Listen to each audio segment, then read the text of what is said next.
you pop your hand up and just introduce yourself and ask your question. So that would be really good.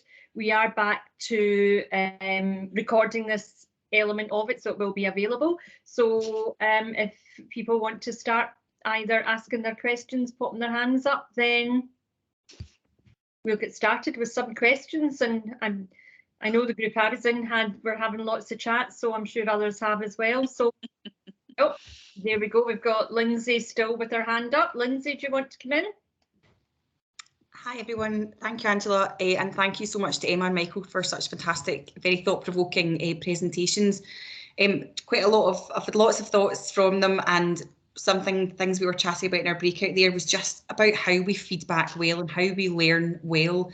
I think traditionally we've always maybe fed back some of the negatives, and there's learning for excellence in these various things, looking at the positive, but traditionally we've not been able to feedback or learn particularly well at times. So it's just if either Emma or Michael had any things they could recommend about how we can do this in a much more constructive way that's better received by all. Who wants to pick that one up first? So I'm happy to just go with some initial thoughts, Angela. So I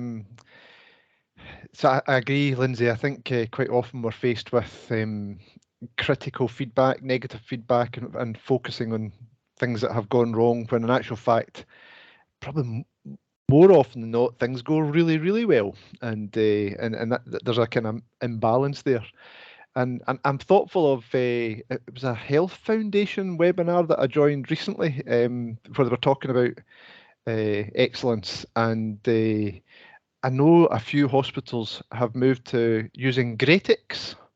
A few organisations have, kind of sort of thinking about Datix and sort of moving from reporting on negative adverse events or whatever, and thinking, well, how can we sort of promote and publicise examples of good practice? And I know that that's been picked up across a number of hospitals, just to try and promote good work.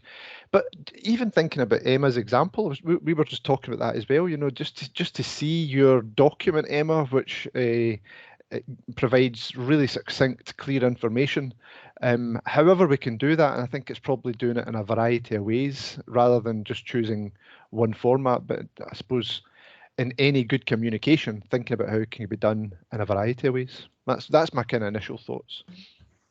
Emma, do you want to come in? Because I'm sure when doing the PMRT, you come across lots of good practice, and how do you feed that back? So I think we always try to have really good individual feedback where it is, where we see it, and team and service feedback. We're also looking at using the Gratix tool, but what we can do as well is, as part of our Datix reporting tool, we will always note good practice, and we will actually, as much as we keep track of actions, we'll keep track of good practice as well, because it's something that we want to be able to show staff. I think when a bad thing happens, not everything is bad within it, because we're really good generally at managing adverse events and emergencies. And I think people within it will always focus on the actual bad event itself, and they don't want to take good feedback. Quite often when you approach them to give good feedback, they're quite taken aback that you're not there to ask them for a statement or something to involved in the case. They're quite taken aback that you're saying, well done, you managed that situation really well. So I think any way that we can use this process to learn from it and share it with individuals and teams can only be a good thing going forward. That's lovely. Michael, you want to come back in? So again, just while Emma was answering there, Angela, I was thinking of my previous experience in resuscitation, and I'm thinking about the move towards more regular huddles happening all across health and care. So I think there's an opportunity through huddles to be highlighting good practice in those settings, and I know that there's a person on the call actually who has spent a bit of time doing sort of post-resuscitation reviews, so taking the time after resuscitation attempts to meet quickly and in time to think about what was the learning there and to really promote that good practice as well. So there's probably a number of ways you can do it, but I think Lindsay's point is a really important point. How do we spread that good practice and focus on the positive? I think Jackie Welch had her hand up. You there, Jackie? Hi, Hi, Angela. Hi, everybody. Yeah, it's just on the back of that, using Greatix. Nurture Narn, with Women and Children's Services, we use a process called SHINE. And that's the SHINE stands for Share, Help, Innovate, Nurture and Excel. And it's about recognising staff that go that wee extra mile. And I think over the last 2 years, everybody's went that extra mile, but it's where their colleagues are actually noticing that they're doing something good. People are thinking it's just part of their job. But, you know, we had a lad very recently that worked 6 hours past his shift because he wanted to make sure that his patient was okay before he went home. You know, it's that kind of thing. And we share that goes onto a central system on our, what we call Athena. It's our intranet site. And then I gather them up monthly. Everybody that's nominated is notified, so that you're not approaching them to tell them, but you're sending them in an email to say, look, you've been nominated for this SHINE Award. Thanks very much for everything you do. And they're given a certificate as well, which I guess also helps with revalidation. So that's the system that we use in Women and Children's. That's lovely, thank you for that. Good to see you, Jackie. Hi, you too, Michael. No other hands up at the moment. Am I missing anybody? No. Is there any questions in the chat box, Damien? No questions at the moment. There's a question just before we go to Gillian, if I could just quickly ask Emma. So obviously we've touched upon that patient involvement, the getting feedback from the public, etc. So really, it's an art in itself and a really important kind of process. And I wonder, is there anything that you've learned from that kind of parent involvement that has helped you adapt and improve your PMRT processes? Yeah, I think the parent involvement is always quite a challenging thing, because they've had the worst thing in the world happen to them already, and then now they're faced with a room full of strangers reviewing everything that's happened, and they're not even part of that, so they're not invited to participate. So that's always a challenging conversation. But I think for me, it's all about how we are, again, very open with the families, and we explain to them in not too much detail, but there's no question that they can ask either about the process, where it is in the process, who's involved in it, or when and what they'll have access to it. And I think that is ultimately what families always want to know. And it's about setting reasonable timescales for them that they can handle when you're going to get in touch and how you're going to do that. That's why we've started to look at changing how we feedback these reports, because families have told us that they don't read very easily, and they're kind of scanning through all the information to get to the boxes that say summary, conclusion, reflections, and they do miss a lot of information in that, or they misinterpret it. So we do offer every family a face-to-face meeting now because of that, because we want to take the time to explain all of these things to the families so that they understand fully what we've done in the process. I hope that answers your question. It does. Thanks, Emma. Thanks. So I think we've got 2 hands up. So I think Gillian had her hand up first. We'll go to Gillian, then Kiara, and then Lindsay, I think is my list at the moment. So Gillian first. Thanks, Angela. So it was just really I'll observe a comment, something that certainly our wee group when we had the breakout there were talking about, and it's when Michael was talking about making sure that you've fully understood the subject, whatever it is that your project team are thinking around.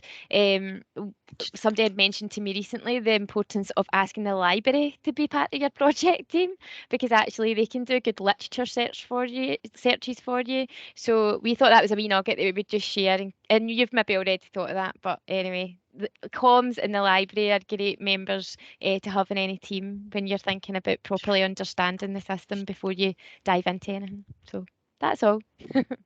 I think that's brilliant, Gillian, because we don't always think about that. And actually, even in the MCQIC team, we're using EVIC, which is our evidence department, more now than we ever did in the past. So it's not that we automatically think about it. So, you know, it's one of those things that I'm sure there's lots of people in the call all going, why didn't I think of that? So thank you very much for that nugget. We'll take that lovingly and use it. Thanks, and thanks again for the presentations. Good to see you, Gillian.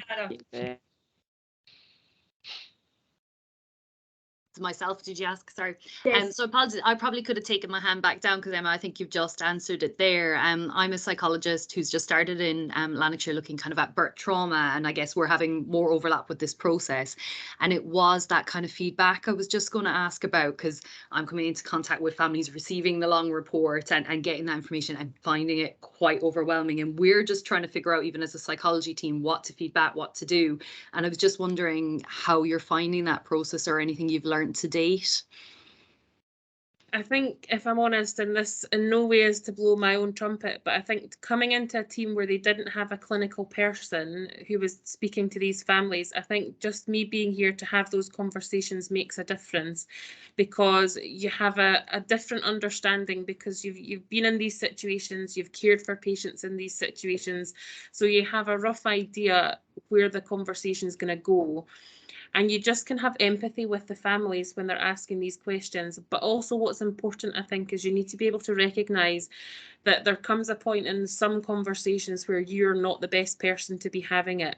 And you need to know who you can then signpost them to, and how you do that safely and effectively for the family. Because you can get very carried away into almost a counselling session with a family. And that's not what we're there to do. So we have to be very clear in the outset about what my job is when I'm having these conversations, and that if I get to a point where I know we need to move this to somewhere else, then I feel quite comfortable and confident to do that. So it's about building that safety net for us as well as the families, I think makes a big difference. No, I think it's just really encouraging to hear that's being taught about, because I think there's just a timing thing, because the timing isn't being chose by the family, and we just have to kind of think about that. And I think it's just with being a new service, we need to link in with our processes here so that they are aware of us and know what's available too. That's lovely. Thank you very much for that. And I think it is Lindsay. Were you the next person with your hand up? Yeah, sorry, back for another. Emma, thanks so much. Some of what I was going to ask was actually you've just answered, but from a patient side of things. But I just wonder now that there's something like the PMRT is in, that's much more of a robust and structured review tool. Have you noticed any improvement in your learning from them, and the team's learning from them? Definitely. I feel like now it's much easier to pull together our themes. I think before we found that quite difficult and quite challenging, but now actually that seems a lot easier, because it is such a robust and detailed tool that we can quite easily capture themes from a group of different reviews on the PMRT tool, and then bring them in and focus them on how we're going to use them and learn in our service. So it does make a massive difference. But I mean, I'm not going to say the PMRT tool is perfect, because it can be quite clunky, and the pooling of data and information can be difficult to traverse. But I think as a team, like anything, if you put the work into it, then you ultimately get the right things out of it that you need for whatever the purposes are that you're using them for. So we've definitely noticed a big difference recently in being able to theme our learning, which has been really important. Thanks, Emma. It sounds fantastic, and I'm sure the whole neonatal population could learn lots from what you've been doing. So thank you so much. And thank you for that. And obviously the maternity side of it as well. Yeah. It sounds great. Because I think it's really important that, you know, if you're learning from that and you're learning the themes, then the feedback to the service users, to the families, is of a much better quality, because you can actually pull those themes so much better for both the people in the system who've got to learn and change and adapt, but also from the families who ultimately are the ones who are going to be given this to try and help them understand what happened, and understanding what happened becomes the first step in their journey to how they deal with this moving forward. So that's great. Thank you very much. Have I got any more questions or anything in the chat? We've got about 2 or 3 minutes left. Is there anything in the chat box, Damien? No questions in the chat box. Laura Keel makes an interesting comment around social media for staff feedback systems, and mentioned the #QI Twitter. So unless Laura wants to come in and comment on that, but it was quite an interesting nugget. Thanks, Damo. Yes, well, I'm just a big fan of Twitter for connecting to people and trying to find other different systems that you can learn from and see who's doing what in other boards. So yeah, just putting in the hashtag QI Twitter brings up loads of different posts, what people are doing, whether it's in MCQIC or whether it's in acute SPSP or whatever you're interested in. Just thought it was worth a mention. Thanks. That's great, thank you. So if there aren't any more questions or anything, Michael or Emma, is there anything you want to say just to finish off or round up? Nothing else from me, Angela, thank you. Emma, anything? No, that's great. Thank you very much. No, thank you to both of you. I think it's been a really interesting afternoon. I think fantastic to look at, you know, how a learning system works and go through all those processes, Michael, and realise that it, you know, getting it right at the beginning is really, really important, and accepting that, you know, you've gone through lots of iterations of it, but then those iterations help us get started and go. And again, Emma, just to go through from the maternity and neonatal point of view, just to go through the level you've got to in Lothian now, and the learning that the rest of us can take from you is really good. So really thanks to both of you. Really appreciated your time this afternoon, and the time you've taken together to put your presentations together and share your thoughts and your learning. So thank you very much from the MCQIC team. We've really appreciated it. Thank you. So we go to the next slide, please, Elaine.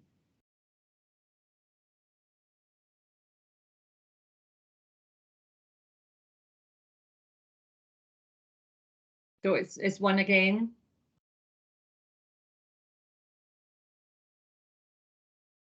So we're on Emma's slides at the moment. Oh, there we go. Nope, that's it. Thanks very much. So dates for your diary for anybody who doesn't have them already. We've got our improving outcomes through fetal assessment of fetal well-being, and that's part of our stillbirth webinar series.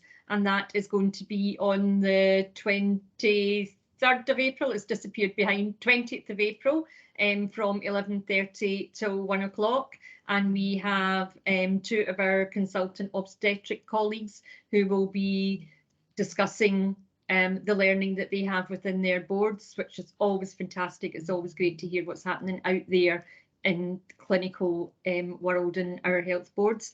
And the next one in our series under our systems, not our systems for learning, my mind has just gone completely blank. Safety culture series is the psychological safety webinar on the 27th of April, and that will be chaired by Lindsay as our neonatal clinical lead. So we're really looking forward to that. There is planning underway for more topic-specific webinars throughout 2022, and we really look forward to engaging with you on those. Can I have the next slide, please?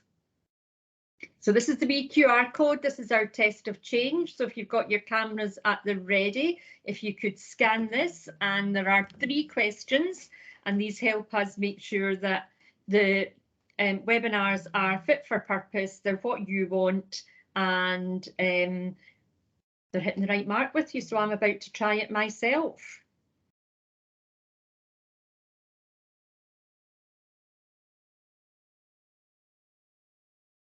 I'm going to take myself off camera so you can't laugh at me as I do it.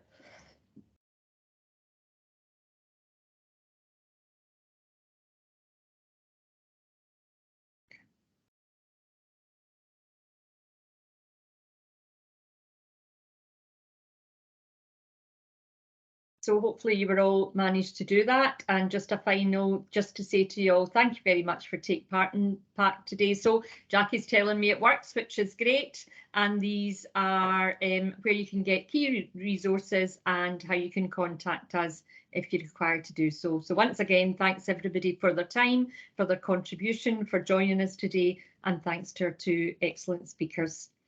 Take care everybody and enjoy the rest of your afternoon. Thank you. Bye. Bye.